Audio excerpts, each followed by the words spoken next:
est égal à moins 1. Donc, du coup, ici, ça me donne moins petit f fois AB.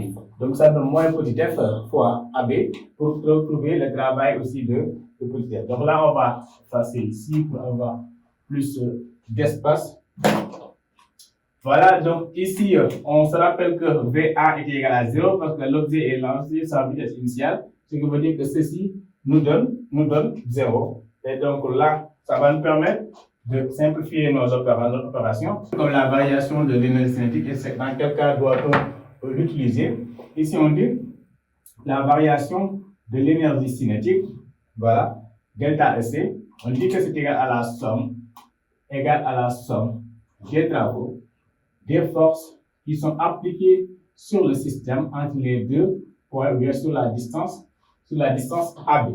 Donc, du coup, ici, dans quel cas on doit l'utiliser et que ça nous sert à quoi? Delta EC, c'est la variation entre deux points. Supposons qu'on a ici un objet, une bille ou bien une voiture, ainsi de suite. Donc, c'est un objet qui va se déplacer sur un trajet.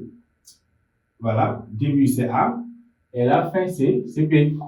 Donc, du coup, ici, cet objet-là, on va le laisser partir sans vitesse initiale.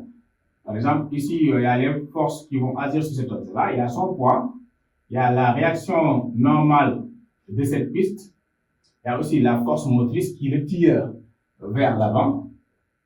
Maintenant aussi, il y a les frottements de cette piste-là, s'ils ne sont pas négligés, qui vont essayer de le retenir. Donc, du coup, il y a une distance A et B, et cet objet est lâché sans vitesse initiale. Il n'y a pas de vitesse initiale.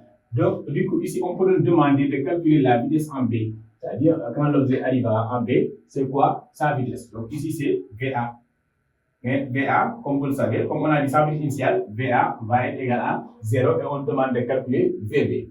Mais dans ce cas, on pourra utiliser le théorème de l'énergie cinétique, parce que si on parlait de l'énergie potentielle, pourquoi ça ne servira à rien du tout? Parce que comme les deux positions A et B sont sur la même hauteur, donc du coup, la différence va donner 0. Et dans ce cas, ça ne servira à rien du tout, parce que l'énergie potentielle présentée va être égale à 0 partout. Donc du coup, ici, on voit que c'est l'énergie cinétique qui va nous servir plus à trouver cette vitesse-là. D'autant plus que la variation de l'énergie cinétique, on dit que 1 demi de M VB carré moins 1 demi de M VA carré, donc la variation de l'énergie cinétique entre le point B et le point A, est égale à la somme des travaux des forces. Ici, les forces, on a le travail du poids, plus le travail de la force motrice, plus le travail de la réaction normale, plus aussi le travail des forces de frottement. Maintenant ici, on sait que si une force est perpendiculaire au déplacement, donc le travail de cette force-là s'annule. Ça donne 0. Pourquoi? Là, on va essayer seulement de rappeler la notion de vecteur. Par exemple, le produit scalaire, si on a F, voilà, donc ici on va dire AB, et scalaire une force, là c'est le travail. Maintenant, ici, le produit scalaire c'est nombre de AB, fois nombre de F, fois le cosinus de l'angle formé par AB et F.